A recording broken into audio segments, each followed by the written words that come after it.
की जय। बोलो भोले भंडारी की जय।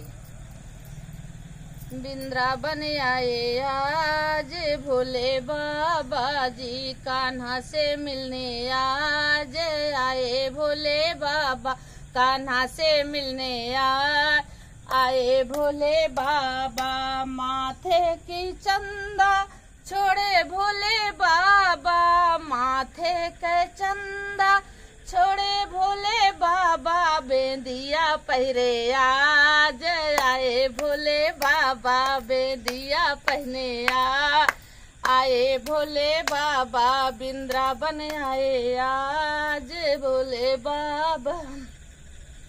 अरे गले का नाग छोड़े भोले बाबा, गले का नाग छोड़े भोले बाबा, हरवा पहने आज आए भोले बाबा, हरवा पहने आज आए भोले बाबा। वृंदावन आज आए भोले बाबा, कान्हा से मिलने आज आए भोले बाबा, कान्हा से मिलने आज आए भोले बाबा।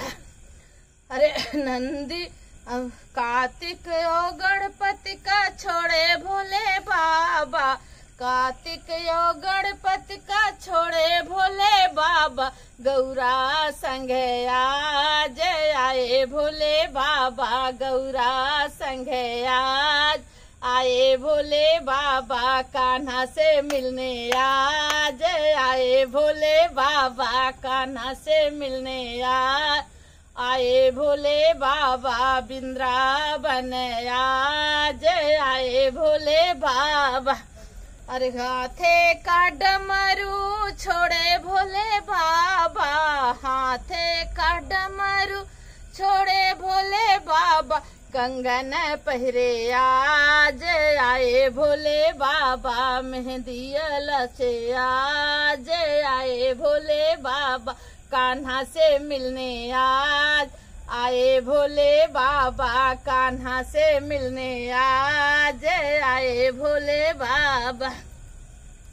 नंदी का अपने छोड़े भोले बाबा, नंदी का अपने छोड़े भोले बाबा, नंदी का अपने छोड़े भोले बाबा, पैदल पैदल आए आज भोले बाबा, पैदल पैदल आए आज भोले बाबा, कान्हा से मिलने आज आए भोले बाबा। वृंदावन आज आए भोले बाबा।